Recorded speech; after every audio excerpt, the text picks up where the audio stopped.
अब सड़कों पर निकलो, ढोल बजाओ और ये ऐलान करो कि उठ जीडीपी, जिस तरह हमने ये कहा था कि गो कोरोना के नाम के ऊपर।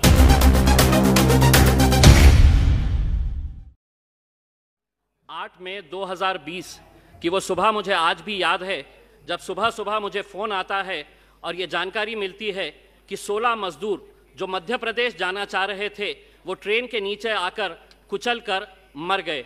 मैं जब वहाँ पर उस जगह के ऊपर पहुँचा जहाँ पर ये मजदूरों की मौत हुई थी, तो वहाँ पर पुलिस वाले थे। मैंने कहा कि कितने लोगों की मौत हुई है, ये बॉडीज़ कहाँ पर किस अस्पताल के अंदर ले जाया गया है।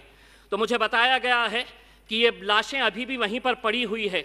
लाशों का मतलब ये था कि छोटे छोटे गोश्त के टुकड़े वहाँ पर पुलिस वाले थैलों के अंदर भर रहे थे, ये हालत थी।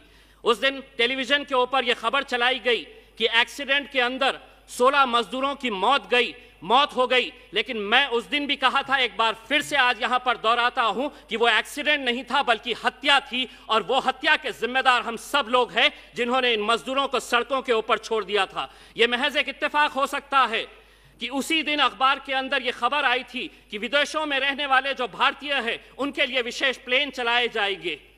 क्या ये मजदूरों को हमने मरने के लिए सड़कों के ऊपर इसलिए छोड़ दिया था कि इनकी याद हमें सिर्फ इलेक्शन के वक्त में आती है, और इनके लिए जो विदेशों के अंदर रहते हैं उनके लिए विशेष फ्लाइट्स का प्रबंधन किया गया था? अध्यक्ष महोदय, मैं मंत्री जी से पूछना चाहता हूं, आज 6 महीने के बाद क्या हिंदुस्तान का एक भी शहर ये दावा करके कह सकता है कि हमारे पास आज पूरे वेंटिलेटर्स है, हमारा मेडिकल इंफ्रास्ट्रक्चर पूरी तरह से सक्षम है? आज भी मंत्री जी, जिस शहर के अंदर वेंटिलेटर्स है, जिस हॉस्पिटल के अंदर वेंटिलेटर्स है, वहां पर डॉक्टर्स नहीं, जहां डॉक्टर्स है तो वहां ऑक्सीजन नहीं, और जहां पर वेंटिलेटर्स भी है, ऑक्सीजन भी है, डॉक्टर्स भी है, तो वहां पर बेड्स अवेलेबल नहीं है। जब हमने आपसे वेंटिलेटर्स के बारे में पूछा तो आपने कहा कि नहीं, थाली बजा लो।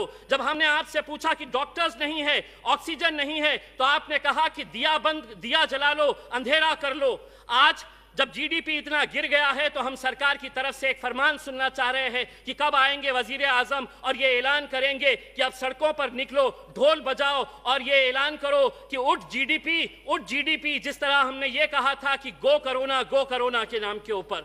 हमने अपना मजाक पूरे मुल्क में नहीं बल्कि पूरी दुनिया के सामने ये किया था। आज चाइना के अंदर इस बीमारी का जन्म हुआ, इटली, ब्राजील, स्पेन के अंदर ये पली बड़ी, जैसे ही भारत के अंदर आई तो ये हिंदू और मुसलमान का शक्ल इख्तियार कर ली। बड़ा अफसोस होता है मंत्री जी हमें, जब इस सदन के अंदर बैठे हुए एक सांसद ये कहते हैं कि ये बीमारी देश के अंदर फैली तो तबलीगी जमात की वजह से फैली। अगर कसूरवार कोई था तो उसके ऊपर आपकी सरकार है, आप लीजिए उसके ऊपर कार्रवाई। लेकिन इस तरह ऐसे मौके के ऊपर जब लोगों की जाने जा रही थी, उस वक्त हम हिंदू मुसलमान कर रहे थे। सारे टेलीविजन चैनल के ऊपर यह दिखाया जा रहा था कि यह बीमारी हिंदुस्तान के अंदर फैली है तो एक तबलीगी जमात की वजह से फैली है। अगर किसी की तरफ से कोई गलती थी तो आप बोलिए, आपकी सरकार है।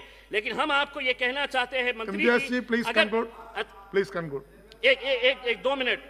अध्यक्ष महोदय, आज हमें मालूम है कि संकट गहरा हुआ है। हम सरकार का पूरी तरह से साथ दे रहे हैं। ऐसा नहीं है कि हम विपक्ष के अंदर है तो हम हर चीज की आलोचना कर रहे हैं। आपने मेहनत किए है, कोशिश किए है, लेकिन जिस तरह के जो फैसले लिए जा रहे थे ऐसा लग रहा नहीं था कि ये मुल्क के अंदर लोकतंत्र है, बल्कि तानाशाही है कि 4 घंटे पहले आ जाओ, कह दो कि 4 घंटे के बाद देश बंद हो जाएगा, और देश बंद कर दिया गया है। आज अगर यही हालत रही तो अध्यक्ष महोदय 30 सेकंड सिर्फ, आज यही हालत रहा तो देश इस मुल्क के वजीर आजम को देखकर यही कहेंगे कि आखिर हम बोले तो बोले क्या, करे तो करे क्या। वाह मोदी जी वाह।